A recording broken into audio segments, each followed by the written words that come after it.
Perfect. Hi, yeah, I'm Nikolai. I'm here to talk about test environments. And yeah, hoping to give you some food for thought. Maybe, I'm not going to blow your mind, but maybe make you think I'm naive or agree 100% with me. So this is a kind of definition of what a test environment is.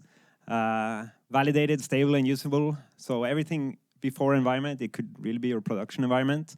But a lot of people think that the part coming after, execute test scenarios or replicate bugs, that's for a test environment. So this is a typical pipeline I see when I go to projects. I'm a consultant, so you have a CI pipeline, and it gets into dev, and then it gets promoted to test, QA, and production. And as we have heard all day, like this can take a really long time to get stuff into production with a pipeline like this. So I thinking about this usable. What does it mean that it's usable? Well, I think a lot of the test environments we see, they are not usable because they are missing the most important thing of all, which is real users and real data. They're missing the amount of users using your application in a specific way with a certain amount of data that maybe the users themselves have created. Yeah. But there are some other things giving test environments a bad rep that I also kind of want to mention, and that's especially when it comes to like company politics and Conway's law. And I see so many test environments that serve as gateways for people who want to stay in control, who wants a bit of power. They want to avoid liability by saying, yeah, but we tested that, or we don't trust the team, blah, blah. But this is the worst one, if you're the copycat. You have seen something work, you heard something in a talk, and you just start implementing that in your organization because, yeah, that will lead us to continuous delivery. But this is actually what is called a cargo cult. And this is an amazing term, but it basically is like the belief that if you raise flags and you march around like a soldier, then some army plane will come and drop valuable cargo for you. But there's no connection there. So I say you shouldn't be trying to imitate these user patterns and the data you have in production. It can be, in many cases, impossible. It can be very expensive and hard to do.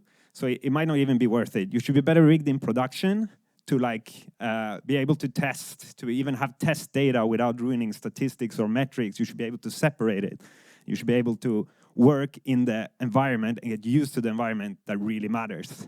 So the best thing you can do is work on your delivery times and practicing on delivering to the environment that is actually the important one. Small deltas, it's been told all day today. And don't be the quick fixer with a bug fix straight to production. And testers, yeah, they might not even need a test environment. They should help you creating super good automated tests with the knowledge they have, and you should let them test in production where the bugs actually happen. So maybe they'll find the bugs before the users.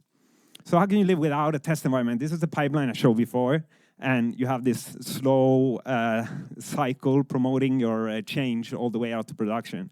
You can get it down to becoming pretty fast, but in this specific case, it's from a project I worked on. The first two environments, dev and test, they were in the cloud, they were in Azure, while production and QA were on-prem. You didn't want dev or test in on-prem because the QA production environment was sick expensive. So this was what was decided to do. And all the environments had a purpose. Like dev was for the team to validate the changes in an environment. Then you had test where kind of third-party integrations were integrating. And then in QA, we finally had to check, will this actually work on the actual hardware that is running in production? But I say, get rid of the cloud here. If you don't see yourself moving to the cloud in 2 weeks, just focus on the actual environment that matters, and you can still build resilient 12-factor cloud-native apps, even if you're working in this environment, and you're ready to go to the cloud later.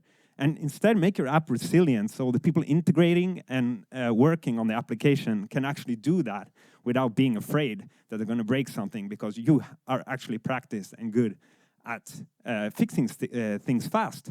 And of course, you can still, even if you're cloud or on-premise, you can take it to the next level after that, go to kind of the green-blue deploys and harden your apps even more, improve your CI pipeline, build some system end-to-end tests with Docker running everything in, so yeah.